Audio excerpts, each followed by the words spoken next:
Going somewhere, Pop? Sure are. It's a vacation with me and my best buddy. Donald Duck? No, silly. With you. It's Goofy. Give me a big Stop goofing around. In an outrageous full-length animated feature. We'll spend some real quality time together. I think I'm gonna be sick. Walt Disney Pictures presents Come on, this is gonna be fun. the story of a father who couldn't be closer That's the spirit, Maxie. This is embarrassing. to driving his son crazy.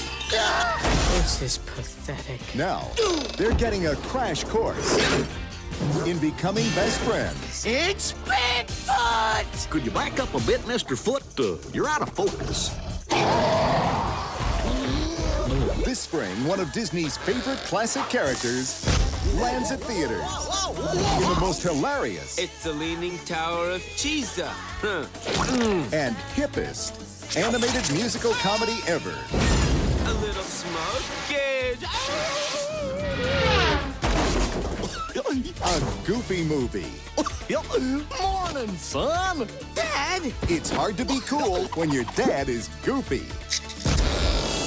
You look just like I did at your age. Please don't say that, Dad. Hello, passengers, and welcome to a very special Grand Circle Tour movie review. And this is going to be a different kind of movie review. We usually talk about movies that just was released into theaters or maybe that was announced. But this time we're going in our time-traveling machine to go back in time to the year 1995. And we're going to talk about a little bit of an underrated Disney movie, but it's one of my personal favorites. And joining me today are two of my two favorite co-hosts. We have Kris. Hey, Kris, how you doing? Hi, I'm good, George. How are you? I'm doing well. And then we also have Justin. I'm doing Hey. fantastic. How are you doing? Doing good. And you're probably wondering what movie we're going to be discussing today, passengers, and it is a Goofy movie. And yes, it is actually a Goofy movie. It's not a movie that's goofy. It's a Goofy movie. It's So- It's not the Goofy movie. It is a Goofy Goofy. movie. Correct. Which actually, did you guys know that the original title was called The Goofy Movie? Yep. Was it? Oh, Yes. Yeah, at one Okay. point it was called The Goofy Movie, and then they changed it to A Goofy Movie.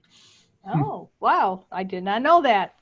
It takes a lot of brainstorming, to come up with something that clever for a title. Changing from the to a. I bet So I that think took a you lot of first- thought. My first question to you guys is, how do you guys feel about the movie? Because, as I said, it's one of my personal favorites, and it separates itself from that traditional Disney fairy tale genre. But I love how they still kept it as a musical. I really did appreciate that. Mhm. Yes. Oh yeah, What do you I think, absolutely Justin? love this film. And speaking of the music, I love the songs, all of the music. Like On the Open Road is one of my favorite songs, and I absolutely love the Powerline ballads, the Stand Out and Eye to Eye. The music for this movie is fantastic. I also really enjoy the overall story. Seeing Goofy is one of my favorite characters anyway, especially of the Fab Five. And seeing him have a more serious role, a little more depth to his character than we normally would get to see from him, especially like in the old shorts and such. So this overall is a really good movie, and I really enjoy it. Yeah, it's not in my top 5 movies, but it is very sentimental to me because my 2 boys, who are now 27 and 30, loved this movie. So, I couldn't help but like it because of that. And it just brings back a lot of memories for me of watching it with them. And the thing is the 25th anniversary of the movie. That's hard to believe. It makes me feel old. Makes you feel old. Let's not even go there right now, okay? Hey, we are all young at heart here. Yes, that's true. Yeah, like when people see me running around Disney World, they're like, "You're how old?" So, yeah, I could keep up with the youngest ones around. So, yeah, we're all good. There Uh, you go. Speaking of the music, I actually have a confession. I know more songs from a Goofy movie than I do Frozen 2. Well, I probably have to say I agree with you on that one, because I've only seen Frozen 2, I think twice now. And, even though it had been years since I had seen the Goofy movie till I started watching it recently, I had still seen it a lot. So, And Justin, you put up a good point when we were talking before we started recording when you said that there is no initial villain between the relationship of Goofy and Max. Like you can always lean more towards one or the other, but it's like within their situation of how they are together, it's almost like you go back and forth to say, well, I understand where Goofy's coming from, but I also understand where Max is coming from. Yeah, I felt like all throughout the movie they really presented both sides of that. They gave it equal weight. So, like you say, you feel for Goofy, you feel for Max, you feel like they are both trying to do the best they can with the situation that they have, and where they come into conflict is just their different viewpoints rather than one being totally right or the other being totally wrong. And so many of these movies about kids growing up, you get too much of that out of balance, I feel, where either the parent is the villain or the kid is just an idiot or something like that. Right. And you didn't really get that with this film. And I really enjoyed that aspect in particular. Toward the end of the film, there's the real heart of the film, I always feel, is the one exchange where Max says, "I'm not your little boy anymore. I have my own life now." And Goofy responds, "You think I don't know that? I just want to be part of that life." Right. Absolutely. And I love how they actually gave that strong, in-depth characteristic towards Goofy, because up until the movie, when you saw Goofy, you saw him as this zany, quirky, klutzy type of character. And that's basically all you saw him as. He was still very lovable. Right. People still connected with him. But this was the one time where he actually had more in-depth with his characteristics as being a father. Yeah. And me looking at that movie as a parent, where when you guys first saw that movie, you were a kid. So I have a totally different way of looking at it, where it's I was relating more to Goofy, and my oldest son was relating more to Max, even though he was only like 5 years old. I still could, relate to Goofy totally. Like, oh my gosh, is this the way things are going to be when my son is a teenager? So it was a little scary at first when I started watching that movie long ago. I'm like, oh no, is this what I have to look forward to? But it was a great concept. Definitely. That's, I think, what a lot of people's fear is, to be floating down a river on their car, sitting next to their children or parents, breaking into song, ready to go over a waterfall. I think that's every parent's worst fear. Well, this is why it's so important to teach your kids the perfect cast early on. That's right. The perfect cast. Yeah. Oh. Well, Kris, So you probably just came up with Jay's intro on that one. Yeah. Oh, I used to imitate Goofy for my kids all the time. So, because they always said their mom was Goofy. So,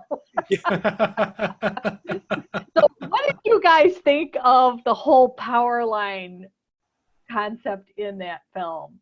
I just it totally always made me think of Michael Jackson.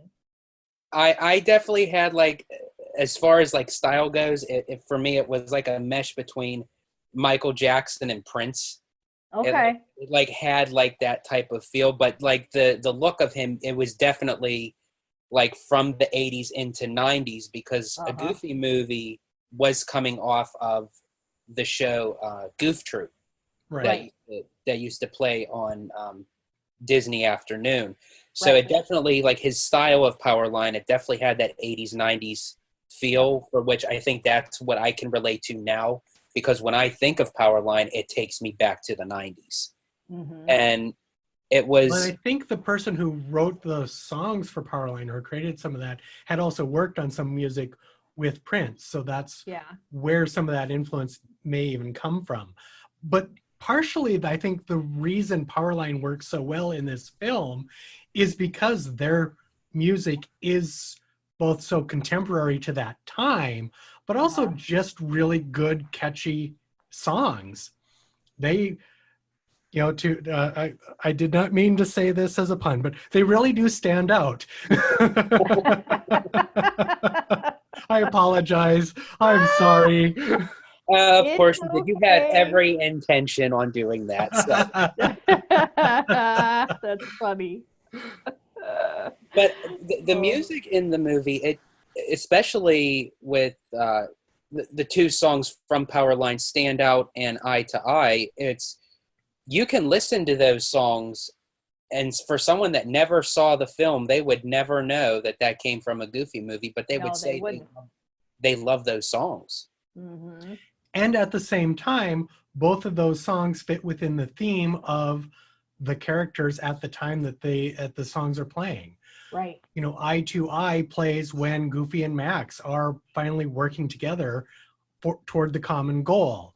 Stand Out is the song Max is playing when he is trying to stand out from the rest of the crowd and impress Roxanne. Right. And I think as far as I always wanted to, after like seeing the movie, I always wanted to experience something of a Powerline concert. I always thought that was so cool. And I thought Disney should really do something like that. And it wasn't until the D23 Expo of 2015, for the 20th anniversary of a Goofy movie, that they actually closed out the panel with a Powerline concert. And Tevin Campbell, who did the voice for Powerline, came out, and they just had like a grand finale of him performing Eye to Eye. How cute. And I just thought that was really cool. Yeah. Especially even the name, because they asked the writer at the time, you know, how'd you come up with the name? And he said, well, I was contemplating on what the name of the singer should be. I'm sitting at my desk. I look out the window, and there I see a bird sitting, or a squirrel or something, sitting on a power line. And that's when he said, that's how I came up with Powerline. Wow. That's funny. Something else to look up, if you haven't already, there is a live action version of After Today that is done very well. It's out on YouTube. And basically someone took the song and recreated it using live actors. Oh, wow. All of that entire sequence from the movie. I did see that. That was really cool. And I think I'll have to look it up. And I think he got a lot of the people like in his neighborhood and in the community to partake in that. And I just thought that was really clever. Oh yeah, it's fantastic. It's done very well. And so then you guys both said that, you know, you didn't think that Goofy or Max were like the villain in the film.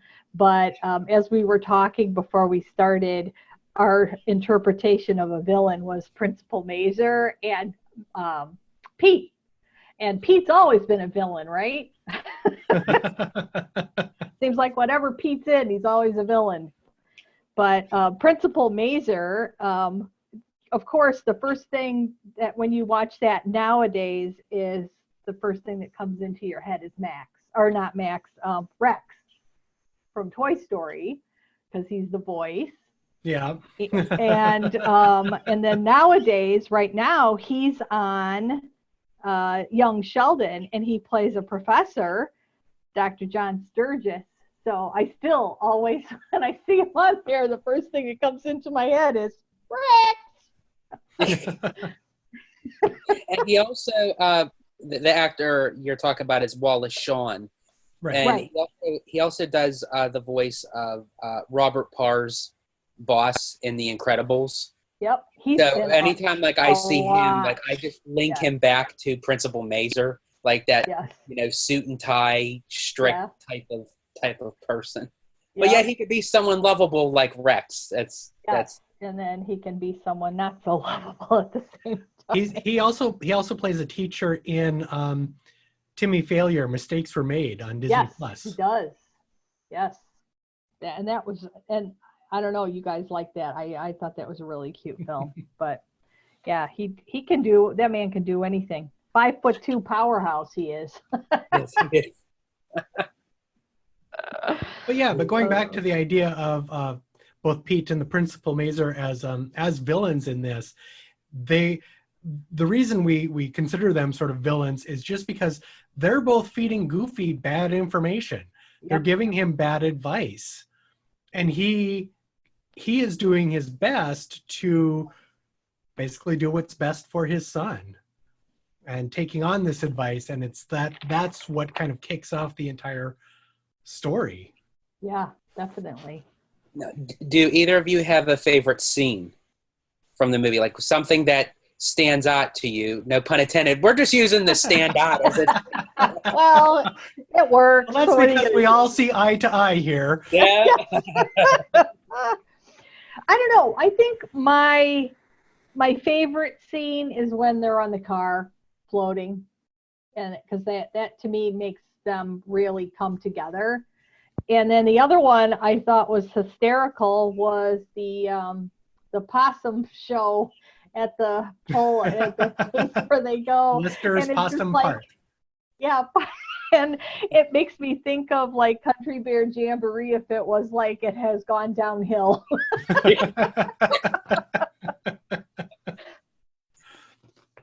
Well, like I said before, that particular moment where they have that interaction and finally understand their opposing viewpoints, I think is a very powerful scene in it.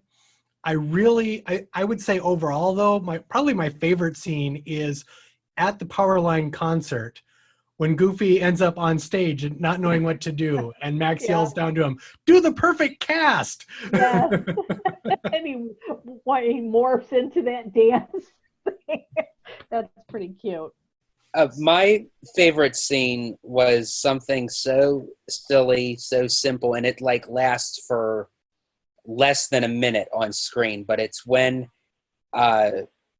Bigfoot was rummaging through their suitcases and bags, and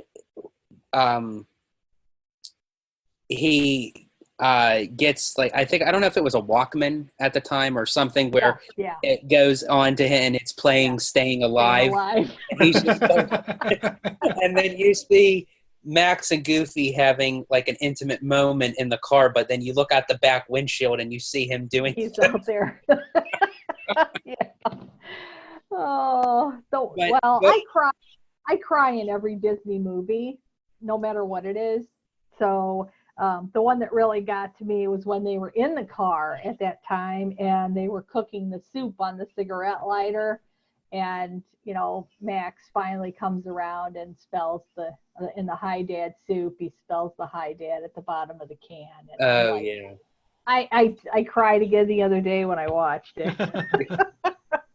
Yeah, I even I choke up a little bit at that particular moment because again, it's a very powerful scene and a moment where the two of them are coming together after having had this disagreement.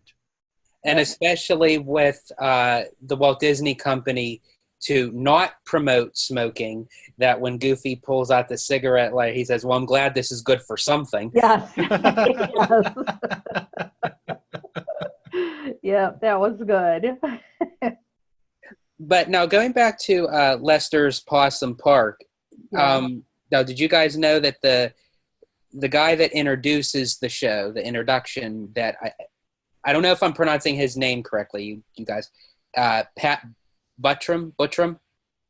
I think it's Buttram. Is it Buttram? Yeah. That was his last. That small cameo was the last thing that he did with Disney before his passing. And I thought that was really cool. Mm.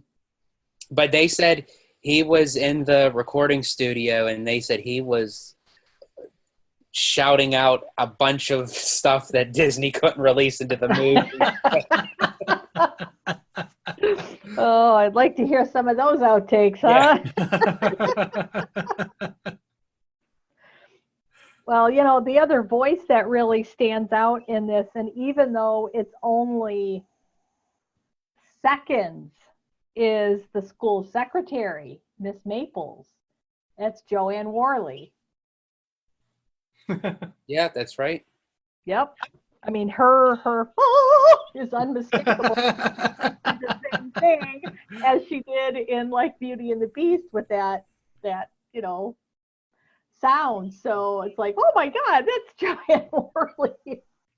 Yeah, that is one thing about this film. There is a lot of talent involved in all of the voice acting. When we talked about Wallace Shawn, obviously we have Bill Farmer as the voice of Goofy. We have Jim Cummings as the voice of Pete. We have all of these wonderful voice actors, and they all do a fantastic job.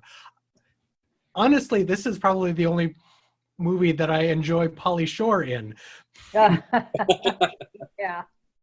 The Leaning Tower of Pisa. Yes. This movie is so good, it makes me like Pauly Shore. Yeah, really. Well, it was funny when I was looking at some of the cast members and picking up on all the ones that we just mentioned. One at the very bottom of the list who just says additional voice, and it does not name a character, is Pat Carroll. I still don't know who she was in this movie because it does not say. So I thought that was a little interesting that she would take such a low point on a cast list. Even, I mean, it could have only been momentarily, Maybe she was one of the singing nuns. or one of the possums. Yeah. Or several characters. That's when it's additional voices, I think it very often means that they've done more than one of the background characters. Right. So I found that rather interesting. Personal anecdote here. I did see Jason Marsden, the voice of Max, on the last cruise we were on. Really? I did not go up and talk to him myself, but I did hear him talking to one of the other people who was in our group.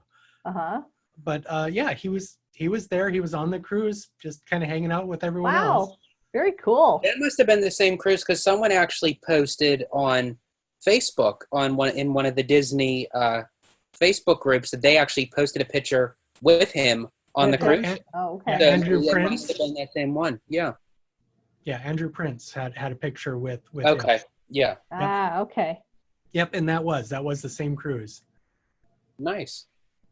I love how, like, with those kind of, celebrity actors, especially like in the Disney community, that they just put themselves out there just to be among the fans and live the life as a Disney fan, not as a celebrity. Right. Right. So what we're trying to tell you, all you people, all you passengers, is you need to watch this movie if you haven't watched it for a long time. It's readily available on Disney Plus. And I highly recommend it. It is a fun watch, no matter what your age. You're going to relate to it, I think. Yep.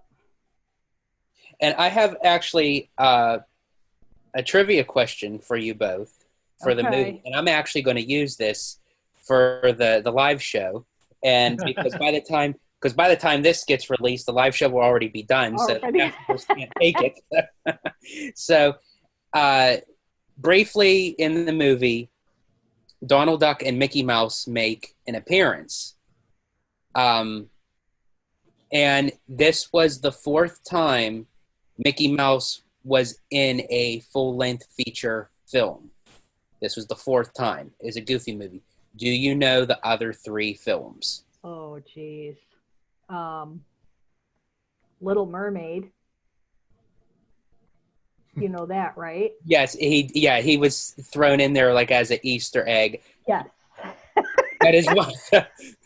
This one is actually. I'm trying to think. This one is actually where it's known as it's Mickey Mouse. Yes, Mickey. Okay. I don't know.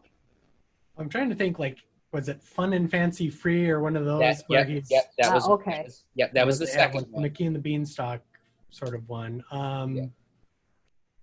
Mickey's Christmas Carol. I'm not sure if you're counting that one.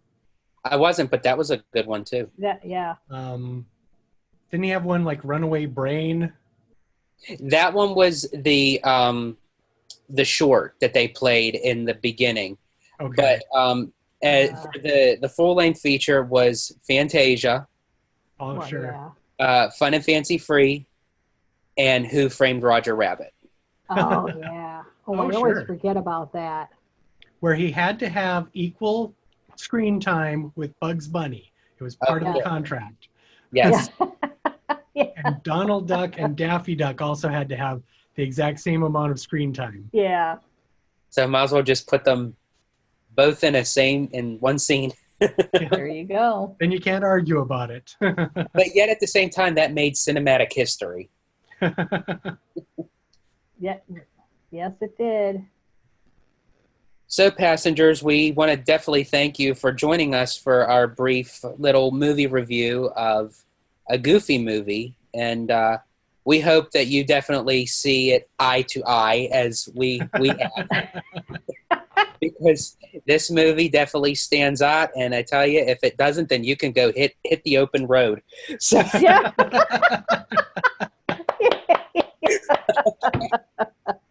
Brilliant. and I did not practice that. So, All right. but I want to thank you both for joining me today. And Oh, that's fun.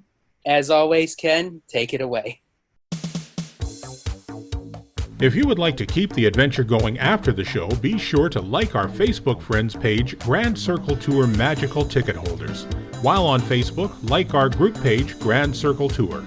Be sure to follow us on Twitter, Grand Circle Tour Podcast, as well as Instagram, GCT Podcast, and our YouTube channel, Grand Circle Tour. If you would like to send us a message, you can email us at gctpodcast@gmail.com.